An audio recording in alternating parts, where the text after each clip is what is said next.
welcoming a panel of speakers that include David Sereda, Dorothy Wassegijig-Kennedy, Joan Chandler, Ann Sackabuckshkum, and Raeann Rideout. If you're in the wrong session, please navigate to the session you're looking for through the menu on the left of your screen. Click the Sessions button, and then click on the session you'd like to attend. I have the pleasure of introducing this highly accomplished Theatre team, each member of which comes with such a powerful story that my condensed intro of them will not do the justice they deserve. But to allow for maximum presenting time, I strongly encourage you all to read their full bios on our website or in our Abuse Hurts booth after the session. Joan's unique specialty is community arts for social change, particularly interactive forum theater productions with, by, and about ordinary people that tell their own galvanizing stories. She is an award-winning scriptwriter, producer, and director, reaching audiences in rural and small urban environments. David is a distinctive and accomplished voice in music and theater and has been an associate artist with the community-engaged arts company Theatre for over 20 years. David has produced several interactive plays on violence prevention and elder abuse, among many other noteworthy industry accomplishments across Canada. Dorothy is Anishinaabe of the Wikwemikong unceded territory of Manitoulin Island, a mother of 3, and Nokomis to 3 grandchildren. Dorothy has more than 25 well-tenured years in education, therapy, and wellness, working intensely with survivors of abuse in various capacities. Marianne is a non-status Algonquin family originating in the La Vérendrye district of the North Shore of the St. Lawrence River in Quebec. Hers is a story of triumphing over adversity and overcoming repeated generational cycles of addictions and family and domestic abuse. And last but certainly not least, Raeann currently serves as the Director of Strategic Partnerships for Elder Abuse Prevention Ontario and brings over 26 years of experience collaborating in the field of aging and elder abuse. Raeann was co-chair for the Canadian Network for the Prevention of Elder Abuse, CNPEA, and served the board as director for over 8 years. Please join me in welcoming our panel for Theatre.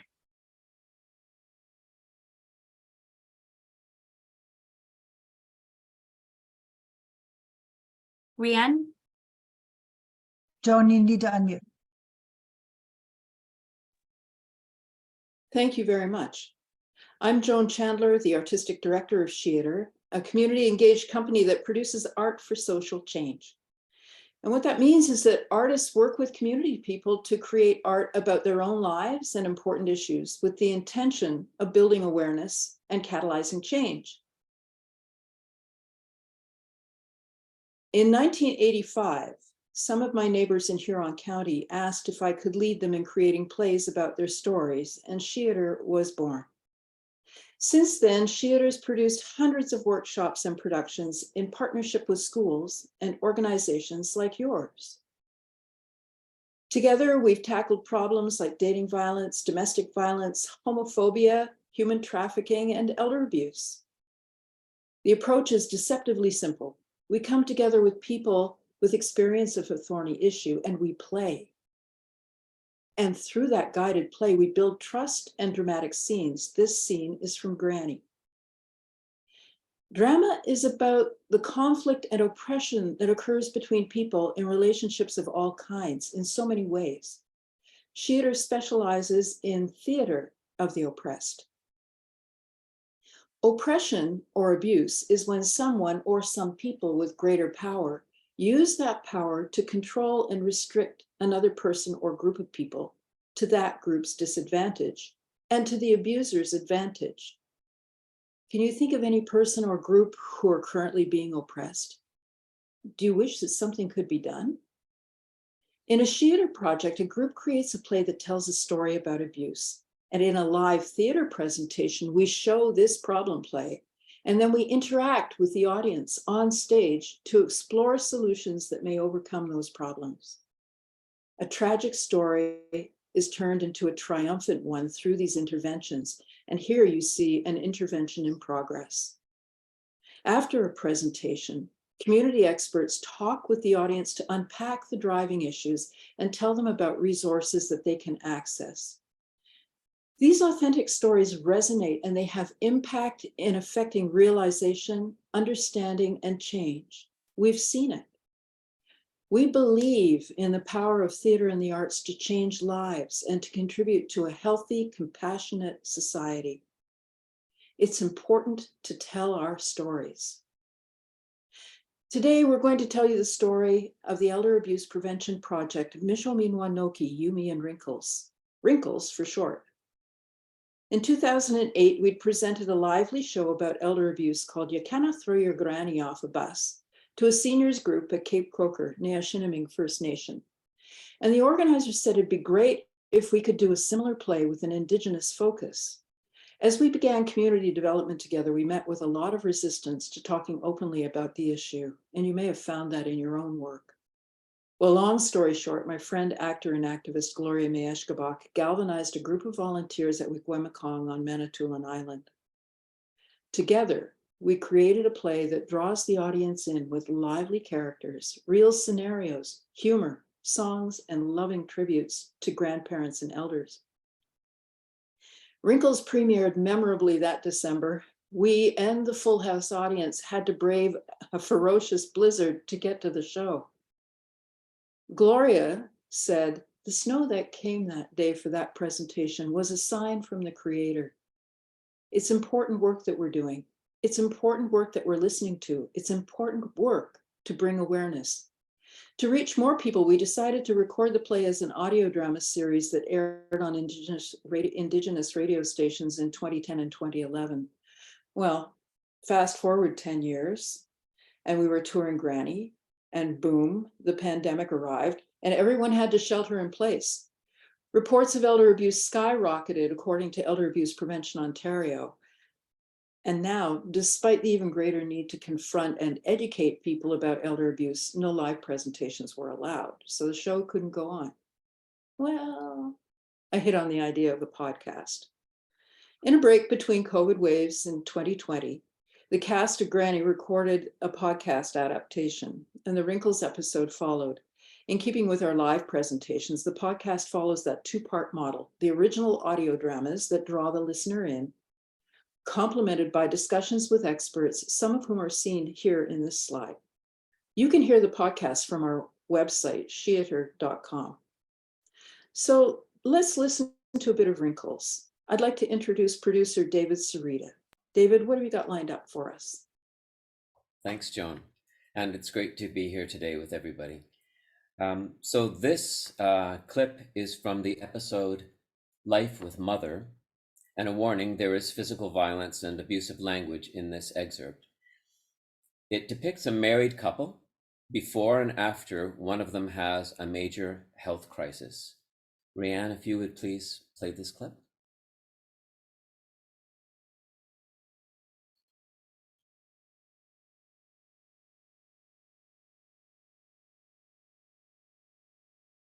I cannot hear it. Little technical difficulty. Raeann, you're still on mute. Oh yeah, Raeann, you need to unmute yourself. Sorry, I'll play that again. Apologize.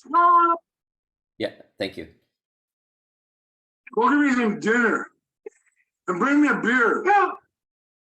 I'm gonna be watching some boxing. Go get me a goddamn dinner with all you down there. And go cook dinner. I want meatloaf, like my mother's meatloaf. And be quick about it, damn it.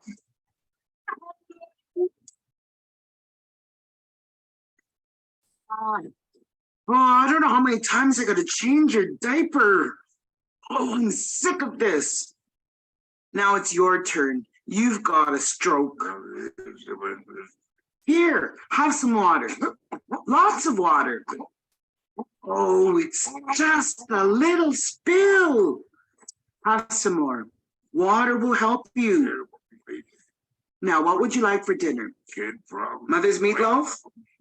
I'll add my special sage to it that your mom didn't add. So listening to that episode. How do you feel after you listen to that episode, listeners? And feel free to post in the chat. At the heart of Mishu Minwanoki, You, Me, and Wrinkles are these powerful scenes from the original play. They're powerful because they come from lived experience. Each one presents a different story and sometimes several different aspects of elder abuse.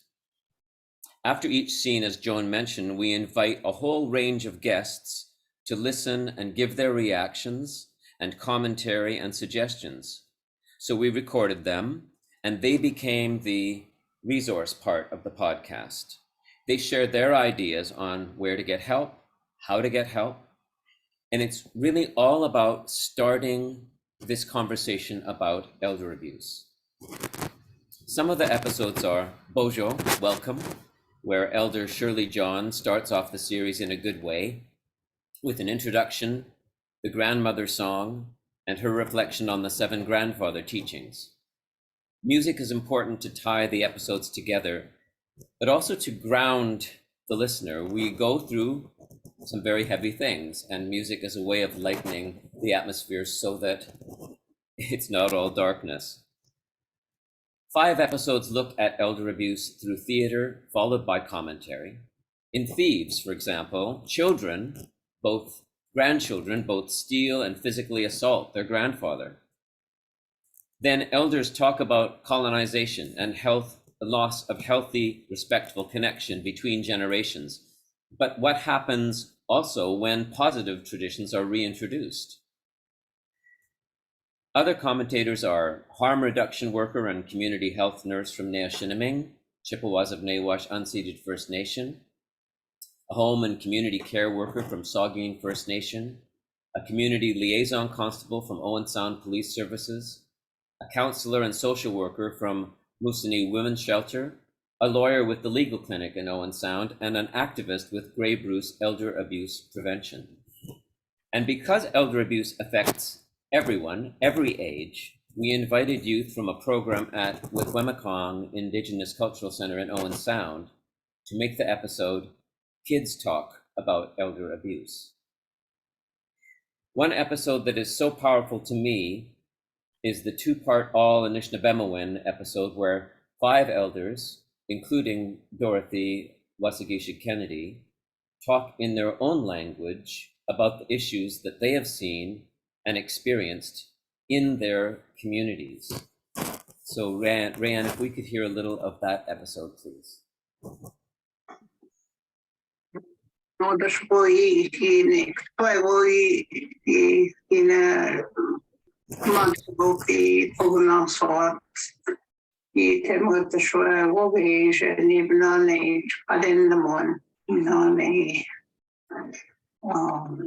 Kenzie kaya ni Kenzie na o siya pugna sort. No, to ni kinagi no babish ken mo to the residential school where memdi come abducted me.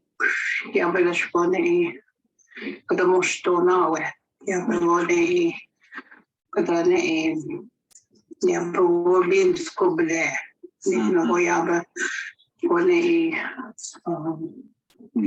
Carbonate, sure. Then go next to know when. Miigwech Dorothy, you get there.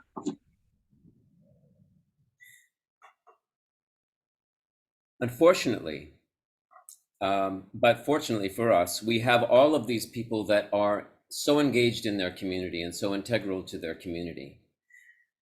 But unfortunately today, Dorothy has been called to a community healing circle in her community. And as somebody who is very important in that process up at Wickwemacong, she is unable to be here with us today. But we really wanted to have Dorothy's voice present at this webinar. And we're very grateful that she has been such a part of Wrinkles over so many years. So we have an excerpt that is a conversation with Joan and Dorothy. And Raeann, if you could play that for us now, then we can have. She does not have that. I have that. You have that. I have that. There are two, Joan, though. There are two. Raeann does have one, I think. Okay, Their sorry. Conversation. Let's see. Okay.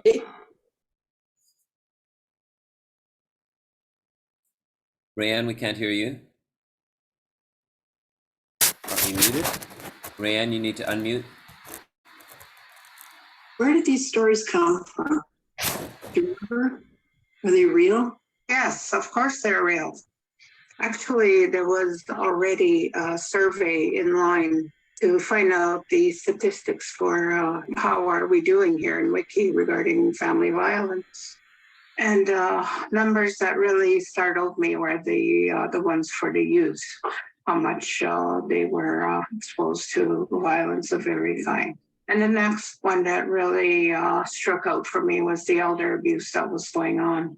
And so I kind of made it my personal mandate to look for programs to address these. And I became involved in elders programs for healing. So Joan mentioned how the project got started, and this project wouldn't have happened unless there were people that really cared about the issue, that came forward and wanted to create the theater about it. And the commentators are also people that really care about the issue of elder abuse and their communities. So we're bringing together people that are really allies in this elder abuse prevention. Joan, if you would now play the clip from another podcast, and I think this podcast is The Golden Roof. And because elder abuse, it's interconnected. We say that we look at one aspect, but all of these different aspects are connected, whether it be financial abuse, neglect, looking the other way. And Dorothy talks about her early involvement with seniors and older adults in her community and the importance of language in this clip. Okay, here we go. I'd like to share that when I was working at the Wikwemikong Health Center, my program was funded by the Aboriginal Healing and Wellness Strategy. It's called Indigenous Healing and Wellness Strategy now. But I was there to assist the residential school survivors when the compensation began to flow in 2008. And I became very familiar with the elders. And I spoke my language. I was assisting them in many ways, such as in speaking to them in the language. And they related back to me, and we engaged, and we formed a bond that was very special. I felt that, and I think they felt that because they always called me, and I came together for them. And many times I was able to do more beyond what I was mandated to do, such as many of our elders were veteran, and they only got a little bit of compensation, maybe some money for raising a farm when they came back from the wars, War I and World War II. And they didn't know of any of the other benefits that were available to them. There was so many benefits available that I was able to link them to. They were able to get appliances, and I was able to help them with their telephone, their hydro bills. Sometimes the hydro bills were uncalled for, and they were really stressed out with some of these bills, and they were in the thousands of dollars. So I was able to help them lower these payments because there was no validation for that.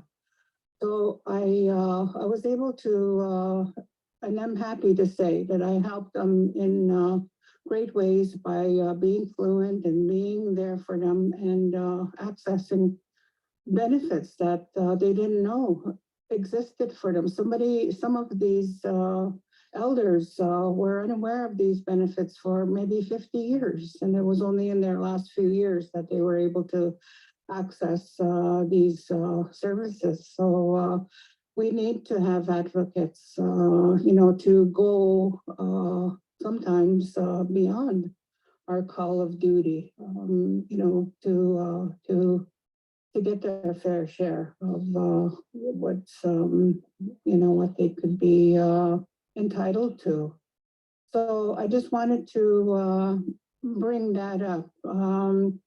And also that our languages need to be mandated to be able to converse with our elders. Nishnabemowin, Nishnabemda is a requirement. It's our way of relating. It's a very deep connection that we have spiritually to be able to prevent and to also enhance the 7 grandfather teachings.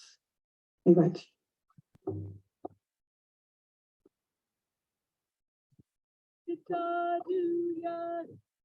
I'll stop it there.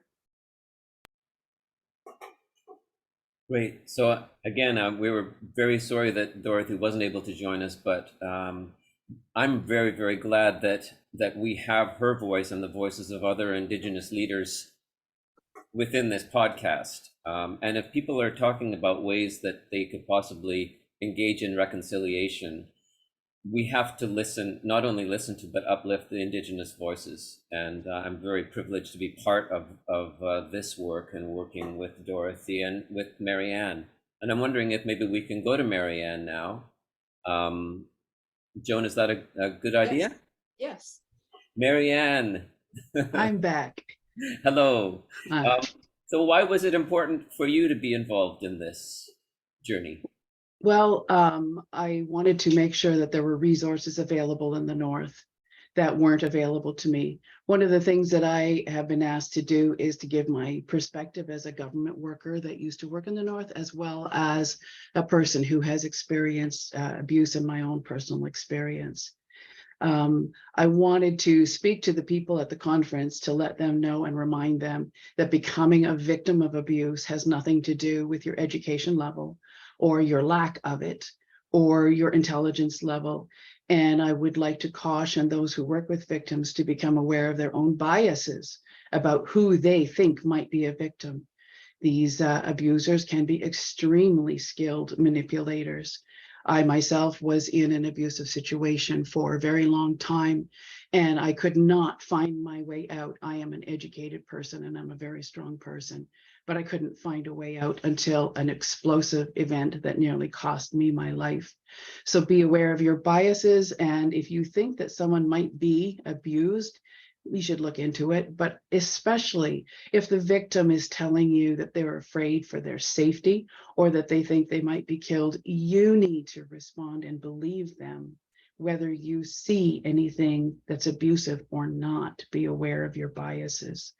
I wanted also to remind the conference people that Indigenous people don't just live on reserves, recognized reserves. They live everywhere, in big cities, small cities, towns, rural areas, and to be aware of the fact that non-status families, like my own family, have endured colonization issues and intergenerational trauma that has not yet been written about or recognized, but it does exist.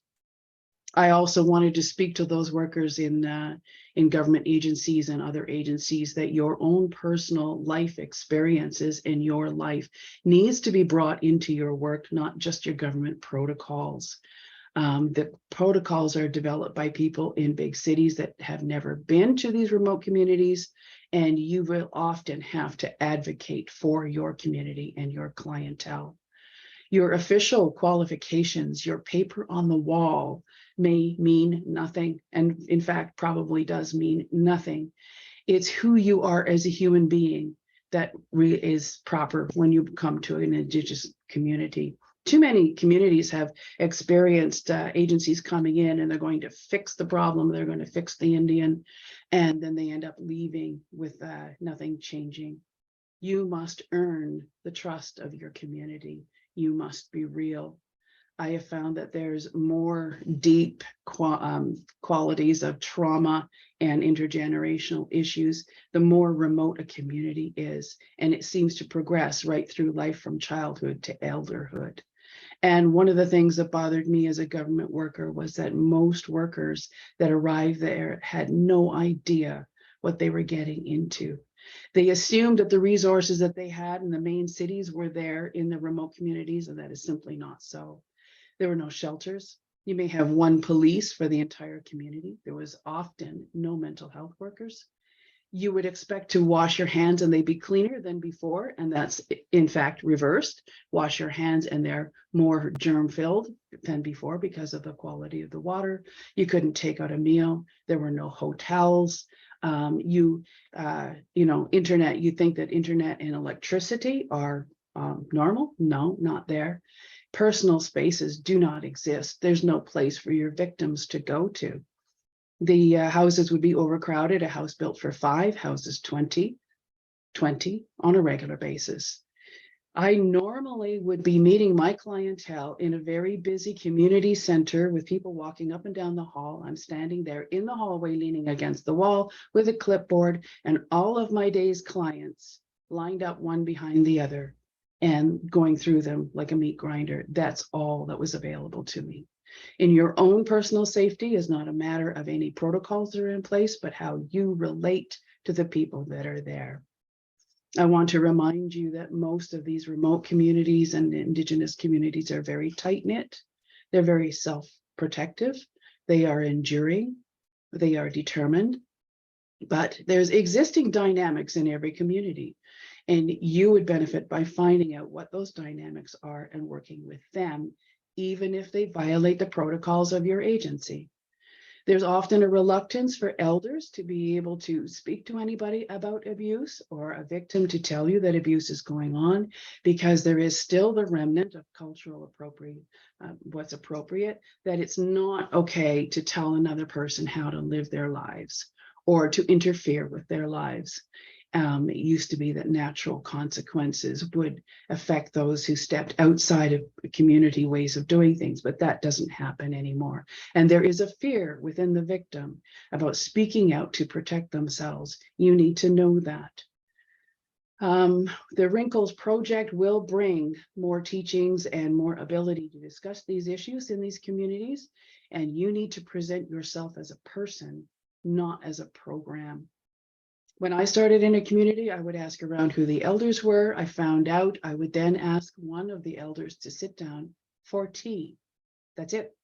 And during that tea, I would present who I am and my family background. And then I would present why I was there. And I would be extremely open to listening how they then advised me. And I would follow their advice in order to be able to begin to fit into the community. Just very quickly, I would like to remind the workers, you need to be real. You need to be who you are, not what you bring or what you are. You need to be so open to learning, because they will teach you. It is a different culture and a different way of approaching things. And your respect must be truly respectful, not feigned. You must be real. Indigenous communities have endured literally hell and back. They are determined. They are resilient, and they are changing. And I just wanted to bring all of that to this conference. Miigwech. Miigwech. Raeann, I think you have some things to say here before we turn it over to questions and answers.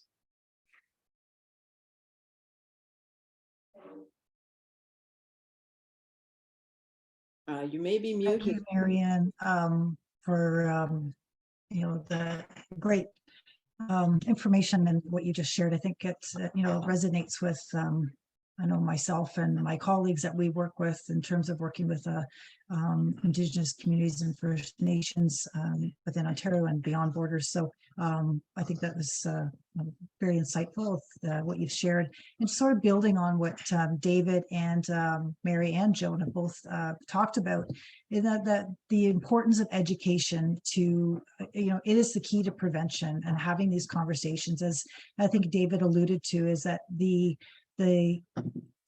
these are mechanisms for opening the door for that conversation, right? It's creating a safe space to talk about these really difficult issues. And that is so important, because we don't have, sometimes people don't have the opportunity to have a dialogue around this. We know it may be happening around their communities or in their families, but this creates an opportunity, whether if it's a podcast, you can listen to it maybe on your own and become informed while you're on a walk or whatever, or you listen to it in the community. And the engagement of elders in the process, I think, is so important. I think we've just seen that with the inclusion, unfortunately, Dorothy not being here, but including the voices and telling the story, including the culture, talking about the intergenerational connection. How else can we, this is such a fabulous tool for people to use and utilize. And I encourage people to do that. At Elder Abuse Prevention Ontario, we've been fortunate to work with Sheater, not only working and helping promote the work that they're doing currently, but also, as Joan alluded to, the first play that they did was Throw Granny from the Bus. We actually had the cast come live to our conferences to demonstrate and how impactful, and have that conversation with our providers and for seniors in our communities. So the outreach can grow, and from that, we have other people that then approach Sheater to say, how can we adapt this for our community? Applying for grants. So I would encourage anybody who has joined us today, if you want to adapt or into other languages or other cultural communities, to reach out to Sheater to see how, working together to make that happen. And I think the other part is that intergenerational knowledge sharing, including, children showing plays in schools and communities, engaging that conversation. The other aspect of adaptation for the podcast, as Joan had mentioned, was the using. We've worked with Seniors Without Walls during COVID. People weren't meeting in person, so there was phone conversations where, or phone programs where people would just call in, so they could use expert excerpts of the podcast and use as a dialogue for people on the telephone. And that was very, very successful across Ontario with our older adult centers. Many people took that up. So there are so many adaptations for this. The other thing that is incorporated at the end of the sessions is the dialogue around resources and supports. I think David talked about that. At the end of the podcast, there are some talking about some of those experts to say, what is available in your communities? So we, as I say, we've talked with this Seniors Without Walls program. We also provide some of those contact information. So these are just an example of some of the resources that we might share at the end of a podcast or in a live presentation. The Talk for Healing is a phone support line that many people may be already familiar with. So we kind of list some of these, depending on where the person resides. We try to tailor the information and resources depending on the location that people are joining from or where that education is being presented to. Across Ontario, because that's where we are based, we have a senior support line that people can get information and referral. So the website that Sheater has also promotes the senior safety line, and also our program, we promote that, which is run by the Assaulted Women's Helpline. So we also provide resources that links up. We just did a recent webinar with Sheater a couple of weeks ago, or I guess more, just to get people to know about this in a broader scope. So any opportunity that we can have to increase that education, I think is imperative for the work that that Sheater does. And we're fortunate to be able to collaborate and partner on some initiatives such as this to increase the awareness and education to people about this important program. So we did have one question before we go to questions, is we wondering if anybody is interested in now learning more or just tuning into the website to listen to the podcast, or download it on your iPhone or wherever you use as your tools when you're out, walking, exercising, or just at home. We're just asking people if you're now interested in learning more about the Sheeter podcast. You just take a couple of seconds just to hear people's response. And then I think we are going to see if there's any questions. I think there's some questions in the chat box or that we'll ask, I think, Jessica to maybe ask. Yes, thank you so very much, Sheeter team, each of you, and especially Raeann for concluding us out. Was that your only poll question, Raeann, or did you have any other polls that you wanted to ask the audience? No, that's okay, because we were going to do it at the beginning. It's fine. Thank you. Oh, okay. Excellent. Well, we do have a few more minutes available for questions and answers from the audience. I believe that we are going to be asking the Sheeter team to provide us with these slides that have valuable contact information in them that we can post in our Abuse Hurts booth, which you can visit during the lunch hour on breaks or before the conference ends, and obtain that information for programs that are available. Of course, if you do want to learn more about Sheeter, then you can visit the website that's on the screen right now or email engage@sheeter.com. They also have a Facebook page that I'm sure will provide new information. And throughout the presentation, you may have seen some notes coming up in the side of the screen, which indicates that there is more information about Wrinkles at the sheeter.com website. Also, there will be another play that's going to be available in the near future that will be coming to the Grey Bruce area, and it's called Granny.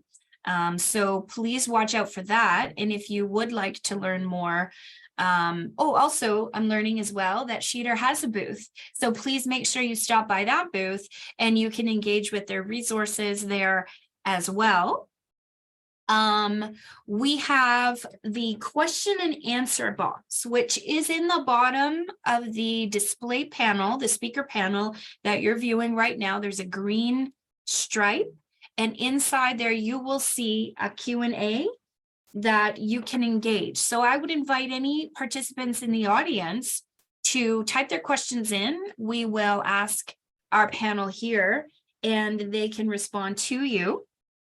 There is one question that we can start off our remaining few minutes with, and just in most of your experience, whether Raeann or if each of you want to sort of weigh in differently, but through the work that you've done, what would you say is the most remarkable or outstanding development as a result of your work? And does it come from the actual survivors themselves, or is it in the presentation that attracts new people to the conversation that says, hey, I didn't realize that I had these things happening in my life, or I didn't know how to identify that as abuse, but because of this, now I'm more informed? Or is it in the people that experience healing and transformation through participating in your programs? And what would you say is one of the most predominant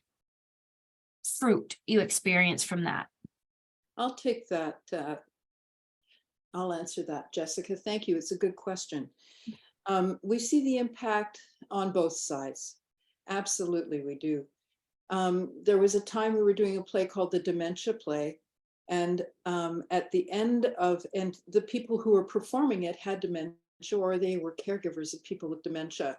And there was a woman in the audience who came up and said, "Oh, thank you so much. I wondered what was going on with me. I had no idea. Thank you, thank you, thank you."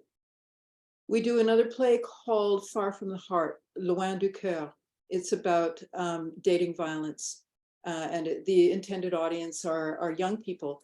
And we are very conscious that in the audience there are both people who have experienced sexual assault and abuse and people who have perpetrated that. And so we always have professional counselors present in order to help people who are being triggered or who may have questions. And it always happens. There are always things that people want to talk about. Many young people and many elders come forward and say, oh, I realize now what was going on, and I really, really need to talk to somebody. On the other side, though, there are places who provide counseling who have told us that they weren't aware of how their constituents were really feeling or really experiencing the abuse. And in several, well, quite a few cases, some of the ways that they have offered their services subsequently or programs subsequently have been influenced by what they've learned in these engagements with people in the community. And those are very powerful. At the Kawartha Sexual Assault Center, we had years of working together before COVID, and what they had to say influenced our presentations, and what they heard influenced their programming. That's wonderful. Thank you so much for such an excellent response there. Does anybody else have any feedback that they want to include? I'll give some. When we were beginning to do the recording for the podcast over a year ago, one of the people that was involved at the time was in a private conversation with me after doing some work on the session. And what she was saying, she's an elder person just like myself, and she was saying, having listened to the podcast and then working on the construction of the responses, it had given her permission to tell her grandson that he could no longer behave in her house the way that he was doing. And she had already struggled with that. This was still during the pandemic and all the lockdowns. She had not given herself permission to tell him, this is not acceptable, you must stop or leave the house, sort of thing. And just being exposed to what had been going on, what we were talking about, and what had already existed, gave herself in her mind permission to tell him, you've crossed the line, the limits are no longer acceptable like this, they must be changed. So that was quite amazing for someone who already was a well-established person within the community. And that's so tremendous. That's true, Marianne. And so that's why we really encourage groups to, as Raeann said, you can use this as a tool in your community. You can play clips from this audio and have ongoing conversations with people who are resources in your own community, who can answer questions and help people to have those realizations and to affect change. It's really important. So we do have on our website, we have the information of how to run a group listening circle. And there's certainly ways that we can work together with EAPO or with SHEATR to assist you in setting things like that up. Wonderful. Thank you so much for clarifying that and for elaborating further. What I really appreciate about what you said is that it grants permission. And sometimes that's the validation that we need to know that we are able to establish boundaries and take back our power. This is within our right, and being empowered to do so, which is exceptionally inspiring to hear. And it really makes an impact where it matters. So thank you for participating in such an awesome tool that can do that. Before we conclude, say just one quick thing, if I may. Yes. I think that abuse, because so often we know that abuse often comes from people that we know. And the shock of that can be so startling, and it can shut us down because it shouldn't be happening, because these are trusted people. And that shock, I think once we go through that period of shock, that, oh my gosh, this is actually happening, I'm not crazy, that's when then you can go to that place of strength and harmony and a right relationship and set up those boundaries. But sometimes you need other people to say, that's not right. So it's so important, if you see something happening, call it out. find a way to call it out. And if you need the resources, there are resources that, and Raeann is part of a wonderful organization that can do that. So let's keep the conversation going, break the stigma, keep talking about it. Yeah, and Excellent. just lastly, and I know we're like wrapping up, but I think just building on what David said, like everybody can play a role in supporting and looking out for signs of abuse and starting that conversation. We all don't have to solve the problem, I think, as David said, but starting the conversation to say you're out there, you're here to listen and take the journey with them along the way and how they want to proceed. And the tools and resources are available to support people in that capacity. So I know on behalf of everybody, we thank you for the opportunity to come here today and showcase this great resource and tool with everybody. And likewise, we thank you so much for bringing your presentation, for bringing your communication, but really your heart and passion for what it is that you do. So that does conclude our time, and we really appreciate you joining us. I will be following up with you all. We do have a gift that we'd like to send to you each, so I'll be following up, and then we'll also let you know when your replay is available, and you can share that out. If you have any other questions, though, for us, please reach me or Kim at the Hope Conference mailbox, which we've all been interacting with you. And otherwise, thank you again so much. Miigwech. Have a great day. Bye-bye. Miigwech.